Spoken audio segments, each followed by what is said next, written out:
नाव जोरा सदांशे. मी इयत्ता 7वी शिकत आहे. मी आज तुम्हाला डॉक्टर बाबासाहेब आंबेडकर यांच्याविषयी थोडीफार माहिती सांगणार आहे. ते तुम्ही शांतचित्ताने ऐकून घ्यावे अशी माझी नम्र विनंती. दीनदलितांच्या उद्धारा केले जीवाचे रान, भारतीय राज्यघटनेचे शिल्पकार ते, लिहिले भारतीय संविधान. दीनदलितांच्या उद्धारा केले जीवाचे रान, भारतीय राज्यघटनेचे शिल्पकार ते, लिहिले भारतीय संविधान. केला सत्याग्रह 14 तळ्याचा, मनुस्मृतीचे केले दहन. केला 14 तळ्याचा सत्याग्रह, मनुस्मृतीचे केले दहन. अशा या महामानवाला डॉक्टर बाबासाहेब आंबेडकरांना करते मी नमन.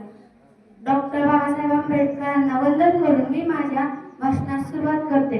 कोण होते डॉक्टर बाबासाहेब आंबेडकर? त्यांच्या नावाचा अर्थ काय?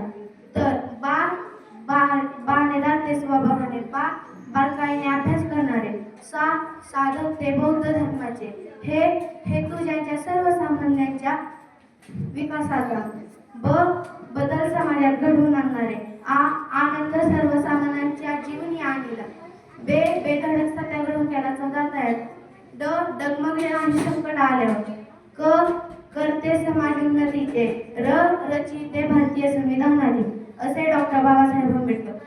अशा या महामानवाचा, युगप्रवर्तकाचा डॉक्टर बाबासाहेब आंबेडकरांचा जन्म 14 एप्रिल 1891 रोजी मध्य प्रदेशातील महू या गावी झाला. त्यांचे संपूर्ण नाव भीमराव रामजी आंबेडकर असे होते. त्यांच्या वडिलांचे नाव रामजी तर आईचे नाव भीमाबाई असे होते.